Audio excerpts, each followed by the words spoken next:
everybody. I'm looking at the MSN page, and it's an article from Cheapism, and it's a slideshow or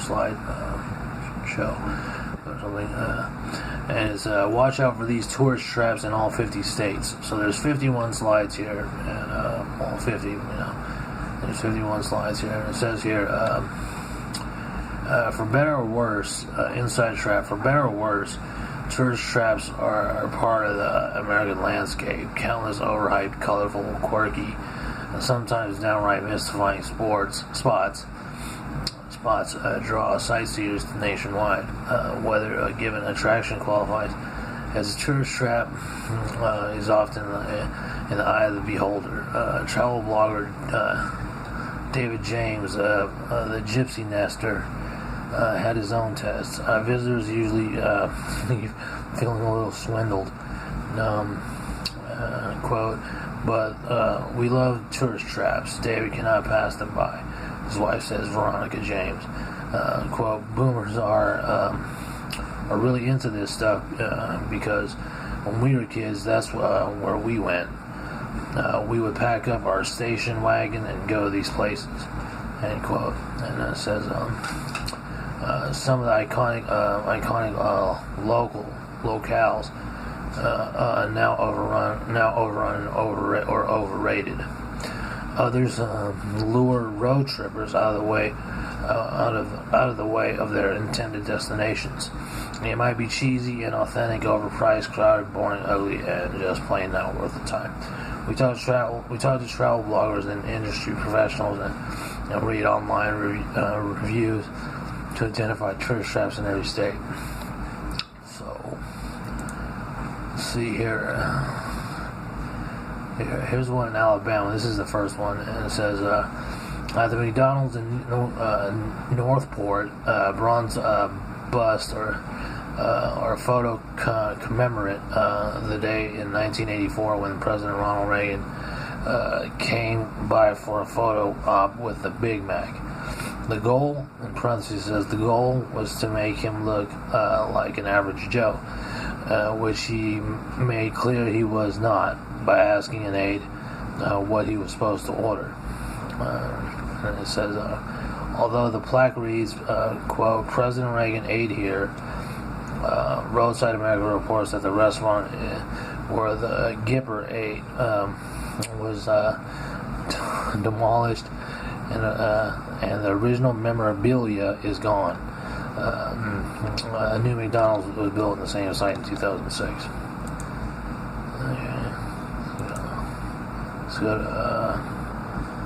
Let's go to Arizona. Arizona. Deriding stage gunfights, the lasting only 30 seconds, declaring the OK Corral just okay.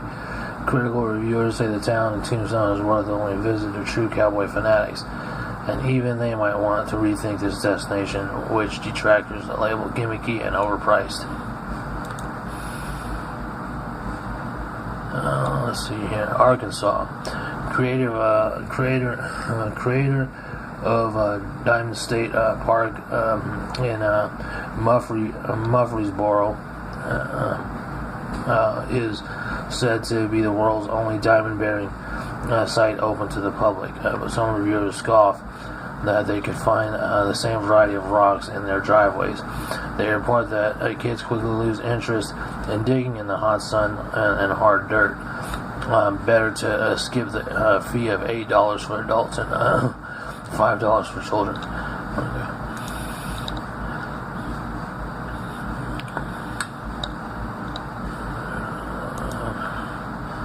Here in California, here it is. Fisherman's Wharf. Wharf traces its history to the 1800s when it was home base to San Francisco's fishing fleet, but has evolved over the years into tourist central. Today it's riddled with overpriced junk for sale, street vendors preying on unsuspecting tourists, and too many people to make it comfortable to walk around. It is crowded.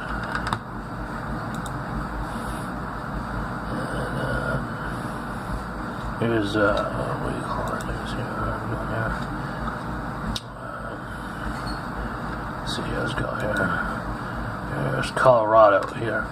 It's a pedestrian and transit space covering about 1.3 miles in downtown Denver. The 16th Street Mall is a tourist trap akin to Times Square in New York City and Hollywood Boulevard in Los Angeles. It's overrun with chain stores, restaurants offering very little that's unique to Denver.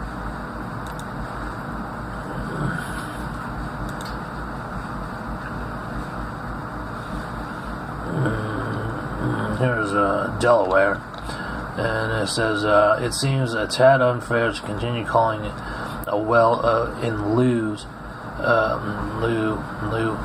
a fountain of youth, when it has dried up, particularly given how crazed people are about preserving their youth.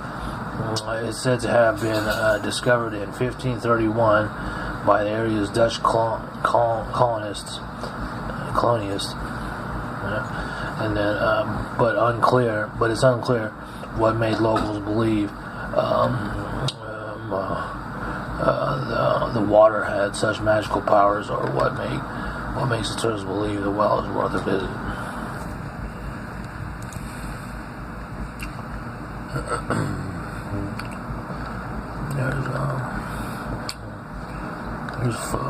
There's Florida. Yeah, Florida. Never heard of a skunk ape? You're not alone. According to the website, the Skunk Ape Research Center, it's largely hairy, bipedal mammal that calls the Florida Everglades home to many, and may be a distant and relative of Bigfoot. Reviewers point out that the facility is in Okapi, which charges $5 admission and is not a research center at all. It's just a gift shop with a small museum devoted to an obscure mythological creature.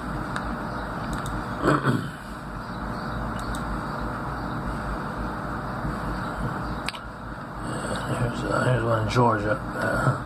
And it's while some may find the history of Coca-Cola and its various flavors interesting, Georgia finance writer David Back calls out the World of Coca-Cola Museum in Atlanta as plagued by long lines, mediocre exhibits, and pricey souvenirs.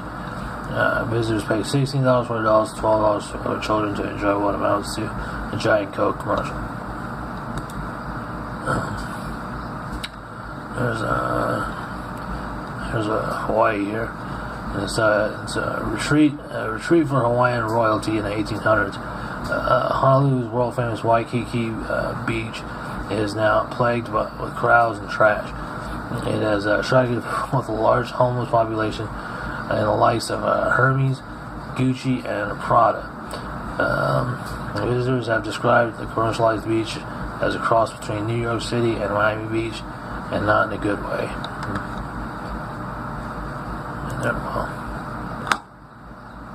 And here's, let me see, Illinois. Here's Illinois. It's between a $12 price to ride the Ferris wheel, crowds, mediocre bars, and cafeteria food. Locals often steer clear of Chicago's Navy Pier, leaving it for the tourist. Resident Rachel Cooper says. Still, there are a few redeeming attractions, such as performances by the Chicago Shakespeare Theater, although tickets aren't cheap, and epic fireworks display over Lake Michigan. Illinois. Here's Indiana. And what started as ordinary baseball has grown into the world's largest ball of paint and one of Indiana's most visited roadside attractions. As hard as it might be to believe, after about 36 years of painting the ball has at least 23,400 layers and weighs more than 4,000 pounds. Tourists passing by Alexandria can call to make an appointment to view the ball, but why?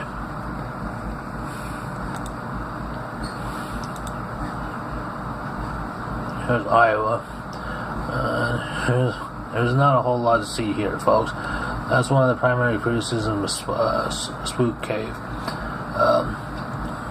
An escorted boat, a tour of a flooded cave in McGregor, does give visitors a chance to learn about the history of limestone in the region and view stalactites.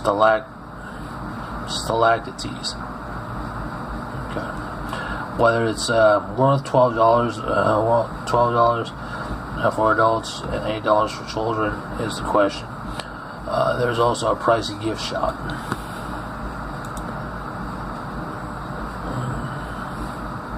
So we'll just stop there. It's on MSN, and if you want to look at it, it's on MSN on the internet and the MSN homepage.